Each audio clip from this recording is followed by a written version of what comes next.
नमस्कार बच्चों, स्वागत है सबका मेरे चैनल लर्न विद रजनी पर।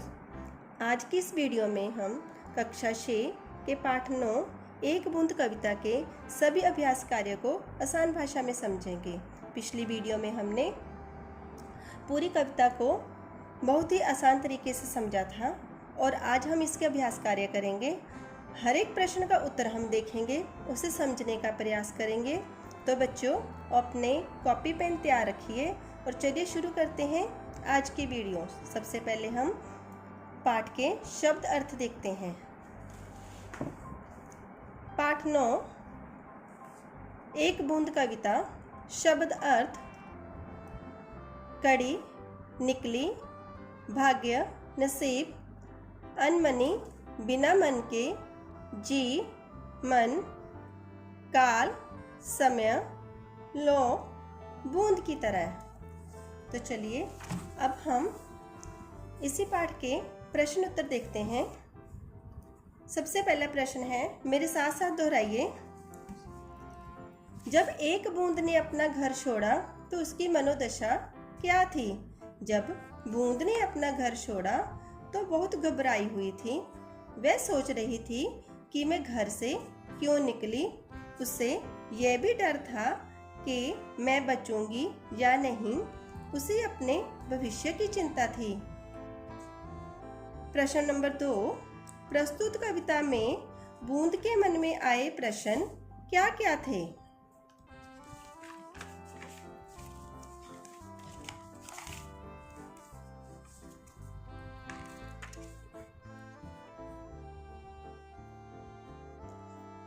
बूंद के मन में कई प्रकार के प्रश्न थे।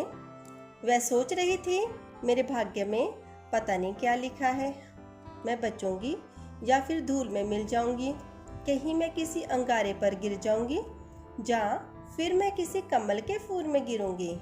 प्रश्न नंबर 3, बूंद किस प्रकार मोती बन गई? इसका उत्तर है, बूंद बादलों से निकलकर एक सुंदर सीप के मुंह में जा गिरी और मोती बन गई। प्रश्न नंबर 4, कवि ने मनुष्य संदर्भ इस कविता में किस प्रकार जोड़ा है? कवि ने बूंद की तुलना मनुष्य से की है। जिस प्रकार बूंद अपने स्थान से निकलकर नए स्थान पर जाती है, उसे भविष्य की चिंता होती है, उसी प्रकार मनुष्य भी अपना भविष्य संवारने के लिए घर से बाहर निकलता है। उसके मन में भी कई प्रकार की इच्छाएं, आशंकाएं होती हैं।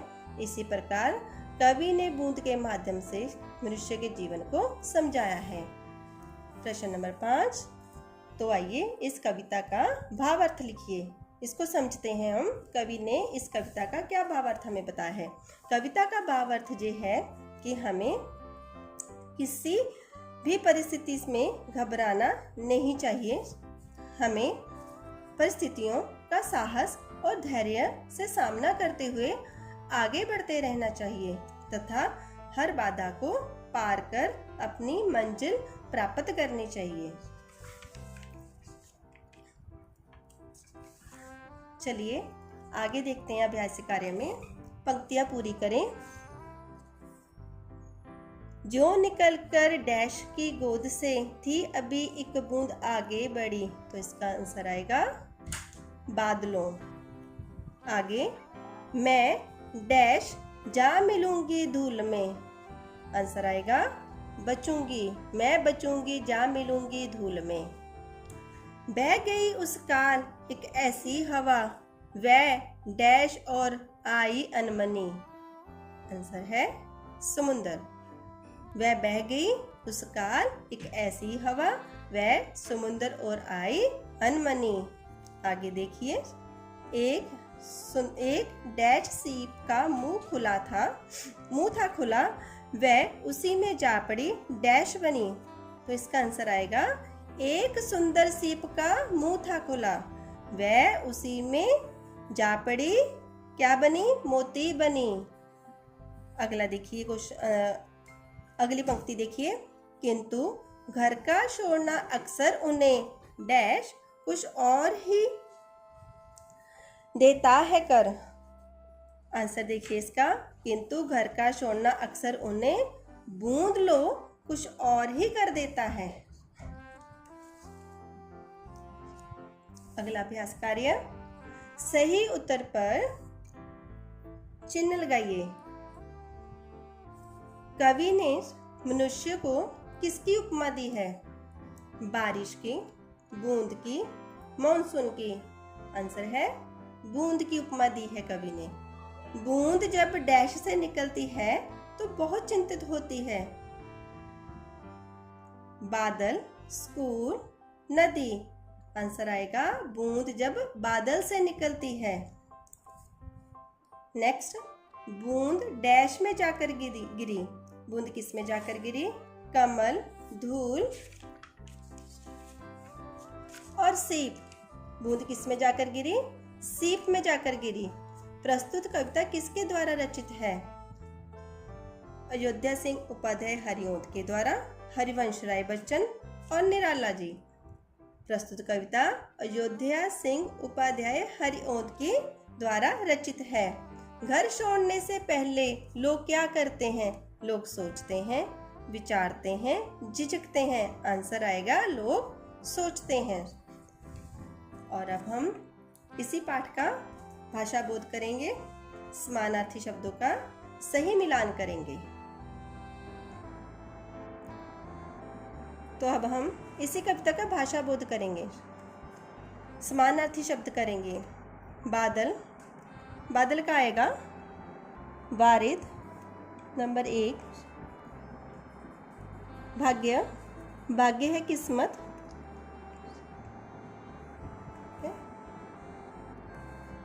फूल, सुमन,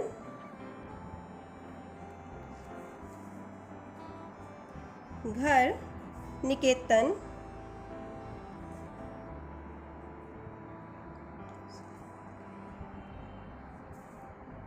लोग, व्यक्ति,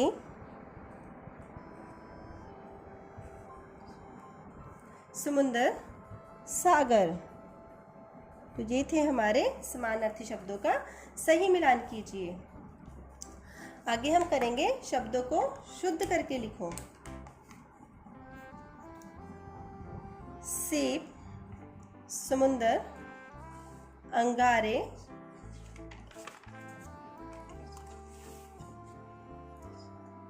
भाग्य, बूंद। आगे हम करेंगे शब्दों के अर्थ लिखकर वाक्य में प्रयोग करें। पहला है हमारा बादल। बादल का अर्थ होता है मेघ। इसका हम वाक्य बनाएंगे। बहुत आसान तरीके से मैंने इनके वाक्य बनाए हैं।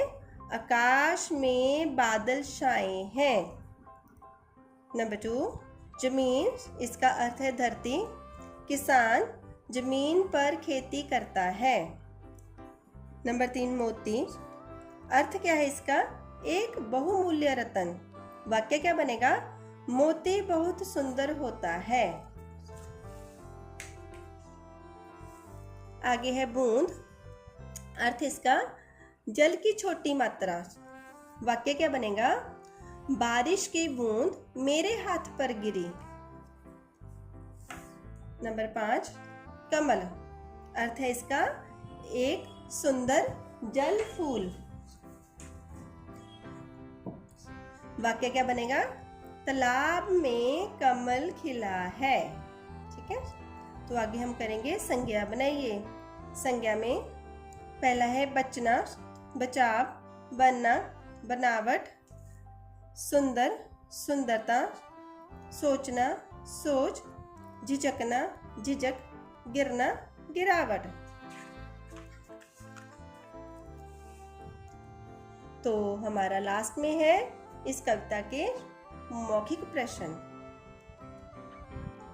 सबसे पहला है हमारा, प्रस्तुत कविता के रचयिता कौन है? एक बूंद कविता के रचयिता अयोध्या सिंह उपाध्याय हरिओंद जी हैं।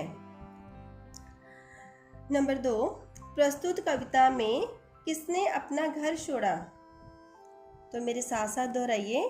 प्रस्तुत कविता में एक बूंद ने घर छोड़ा है। बूंद मन में क्या सोचती थी? बूंद जय सोचती थी कि मुझे घर से नहीं निकलना चाहिए था। अब पता नहीं मैं बचूंगी या नहीं। अंत में बूंद की क्या दशा होती है? अंत में जो बूंद ने नहीं सोचा वही होता है। अंत में बूंद मोती बन जाती है। तो हमारा लास्ट क्वेश्चन है, इस कविता में कवि क्या संदेश देना चाहता है? कवि यह संदेश देना चाहता है कि हमें साहस से काम लेना चाहिए। कोई नई राह, नए अवसर लेकर आती है। उम्मीद करती हूँ आप सभी को मेरा अभ्यास कार्य बहुत पसंद आया होगा। तो मिलते हैं जल्दी ही एक नई वीडियो में। Thank you.